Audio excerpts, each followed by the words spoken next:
अगर आपकी एज 13 साल से लेकर 18 साल के बीच में है, आप क्लास 9 से लेकर 12 के बीच में हैं, खासकर अगर आप 10th 11th और 12th में हैं, ये वीडियो आपके लिए हो सकता है। आप मेरी वीडियो पहली बार देख रहे हो, मुझे नहीं जानते हो, फिर भी ये वीडियो आपके लिए, इसको रोककर देखना बहुत जरूरी है।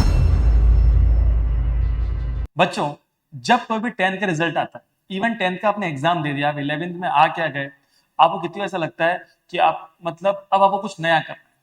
बेटा, आपके थॉट्स बिल्कुल सही है, बट जब रास्ता पकड़ते हो ना, वो बिल्कुल गलत पकड़ते हो। देखो, 10th में सीबीएसई में 24 लाख बच्चों ने इस बार एग्जाम दिया, लमसम। अगर हम स्टेट बोर्ड्स की बात माने, Gujarat board, Rajasthan board, UP board या एमपी बोर्ड, हम इतने ही बच्चे और मान लेते, वैसे इससे ज्यादा होंगे पर इतने ही और मान लेते। 50 लाख से लेकर 60 लाख बच्चों ने 10th क्लास का एग्जाम दिया। इसमें से लमसम अगर आप 1/3 मान लो, 15 से 20 लाख बच्चे साइंस ले लेते हैं और 15 से 20 लाख बच्चे ही कॉमर्स ले लेते हैं। कॉमर्स के ऊपर आज मैं बात नहीं करूंगा, मैं साइंस के ऊपर बात करूंगा। बच्चों, इनमें से अगर आप दो पेपर्स को देखें, लाइक सीबीएसई को और आरबीएसई को या कोई भी स्टेट बोर्ड को, बेटा सीबीएसई के पेपर में कॉम्पिटेंसी बेस्ड क्वेश्चन ज्यादा होते हैं। ठीक है, उनके लिए पेपर थोड़े ज्यादा चैलेंजिंग है। अगर आप स्टेट बोर्ड के पेपर को देखेंगे, सो समटाइम्स क्वेश्चन डायरेक्टली लिखे आते हैं, right mirror formula, lens formula, and बिल्कुल आसान, like define combination reaction, just like that. बच्चों, आपने कितने भी परसेंट बनाए हो, बेटा मैटर क्या करता है, आपकी फाउंडेशन कितनी स्ट्रांग है। आपने 70% बना लिए, 75% बना लिए। देखो, जो आपके पेरेंट्स है ना, उस टाइम जो वो एग्जाम देते थे ना, उनके टाइम पर 75% बहुत बड़ी बात थी, और आपके आते तो उनको लगता है आपके बहुत अच्छे आ गए। पर बच्चों, आज वैसा नहीं है।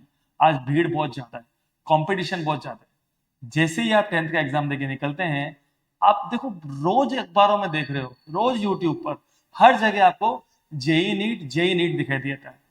जेई नीट एक बहुत बड़ी चीज है, बहुत मेहनत की चीज है, बहुत ज्यादा कंपटीशन है। बेटा, आप सीधा इसके अंदर एंटर कर जाते हो, और सबसे बड़ी गलती क्या करते हो, अपना स्कूल छोड़ देते हो। और उससे ही बड़ी गलती, आपको जब आप किसी कोचिंग को ज्वाइन करते हो, बेटा किसी कोचिंग का कोई गलती नहीं होता, वो अपना 100% मेहनत कर रहा है।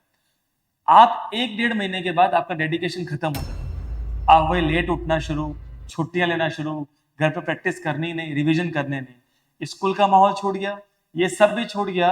और जब आप 12th में आते हो, आप क्या देखते हो, 11th तो आपकी पूरी चली गई। और अब होता क्या है, कितनी बार आपने कोचिंग पर 2 साल का फीस एक साथ जमा करा दिया होता है, तो आप 12th में वो चीज छोड़ नहीं पाते हो बिकॉज ऑफ फीस। तो आप 12th में भी ऐसे ही लिंगर ऑन करते हो चीजों को, और लास्ट में बेटा आपको खुद को मालूम है, आपको बोर्ड की तैयारी कितनी अच्छी करनी पड़ती है, और उस वजह से आपको 11th भी पढ़नी पड़ती है, क्योंकि कॉम्पिटेटिव एग्जाम भी आपके यहाँ तो बोर्ड के एग्जाम के पहले होता है या बोर्ड के एग्जाम के बाद होता है।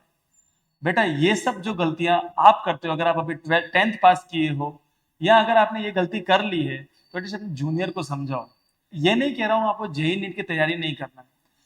अगर आपके अंदर बेसिक्स बहुत अच्छे हैं, आपकी फाउंडेशन बहुत अच्छी है, और आपका डेडिकेशन लेवल बहुत हाई है, आप 5-6 घंटे कोचिंग पे जाने के बावजूद घर पे भी आप 3-4 घंटे पढ़ाई कर रहे हो, वो का वो चीज आप रिवाइज कर रहे हो। और एक बात और समझना, साथ में खेलना कूदना भी जरूरी है, थोड़ा बहुत फैमिली के साथ समय बिताना भी जरूरी है, अच्छी किताब पढ़ना है बहुत जरूरी है, अपनी हॉबीज पे ध्यान देना जरूरी है। ये सब भी अगर आप एंजॉय कर रहे हो, मैं कह रहा हूं आपका सिलेक्शन होगा। इस सिचुएशन में ही आपको डमी स्कूल में जाना है। अब अगर ऐसी सिचुएशन नहीं बन रही, तो क्या करना बेटा, 11th और 12th क्लास के अंदर आपको अपना स्कूल नहीं छोड़ना। बेटा, स्कूल स्कूल होता है, जो मजा स्कूल के अंदर है ना, आप वो छोड़ देते हो, इधर आप पढ़ाई भी नहीं करते, दोनों तरफ से आप पिट गए, खत्म हो गया। स्कूल नहीं छोड़ना है, स्कूल के टीचर पे ध्यान देना है, और साथ ही जो आपके लोकल एरिया में है, आपकी 8 से 10 किलोमीटर रेडियस में कोई इंस्टीट्यूट है, अच्छा इंस्टीट्यूट है, उधर जाके आपको पढ़ाई करनी है। उनको क्लियर बोलना है, सर मुझे 11th और 12th का फाउंडेशन मजबूत करना है। उसके पहले आपको सच बोलना आना चाहिए कि सर मेरे अंदर ये कमजोरी है, मैं इसको ठीक करके ड्रॉप लूंगा, अगर मुझे लगेगा सर मैं तो ही ड्रॉप लूंगा। बेटा याद रहे, बायोलॉजी लेने के बाद केवल डॉक्टर बनना ही ऑप्शन नहीं है, साइंस मैथ्स लेने के बाद केवल इंजीनियर बनना मतलब आईआईटी से करना ही ऑप्शन नहीं है।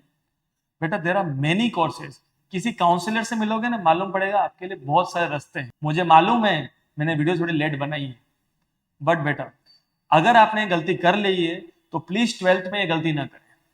ट्वेल्थ में अगर आप में से कोई बच्चा ट्वेल्थ में जाने के बाद सोचता है कि मैं अब जे नीट की तैयारी कर लूंगा, तो बेटा आपका 11th मिस हुआ हुआ है। आप में से सबसे बड़ी गलती क्या है, आप एस्थेटिक हो चुके हो। आपको बस मतलब दिखावा बहुत अच्छा लगने लग गया। बुरा मत, मैं थोड़ी कड़वी बात बोल रहा हूं, बुरा मत मानना। आपने कोई बढ़िया बढ़िया नोट्स देख लिए, आपको मालूम है कि आपने एनसीईआरटी क्वेश्चंस भी किए हैं, पहले एनसीईआरटी के क्वेश्चंस कर लो, उसके बाद आप लोग कोई टेस्ट सीरीज वगैरह कर लो, मैं मना नहीं कर रहा हूं। उस हिसाब से आप लोग गलत सिलेक्शन कर लेते हैं, 11th 12th भी खराब कर लेते हैं और आगे भी सब चीजें बिगड़ती है। एक्शन प्लान क्या देना है आपका? एक्शन प्लान ये है, अगर आपके बेसिक्स कमजोर है, डेडिकेशन लेवल वीक है, अगर आप चीजों से जल्दी बोर हो जाते हो, आप इस चक्कर में मत पड़ो, अपनी 11th 12th पे ध्यान दो। उदयपुर के अंदर हम एक इंस्टीट्यूट है, आनंद स्मार्ट एजुकेशन। हमारे इंस्टीट्यूट को ज्वाइन करने के लिए, हमारे साथ 11th और 12th में जुड़ने के लिए नीचे दिए हुए नंबर पे आप कॉन्टेक्ट कर सकते हैं। और अगर आप वाकई में डेडिकेटेड स्टूडेंट हैं तो हमारे साथ मिलके इंटीग्रेट प्रोग्राम का पार्ट भी बन सकते हैं। मैं माफी चाहूंगा, मेरी कुछ बातें आपके दिल पे लगी होगी, I am really sorry, but बेटा अगर मैं नहीं बताऊंगा तो फिर कौन।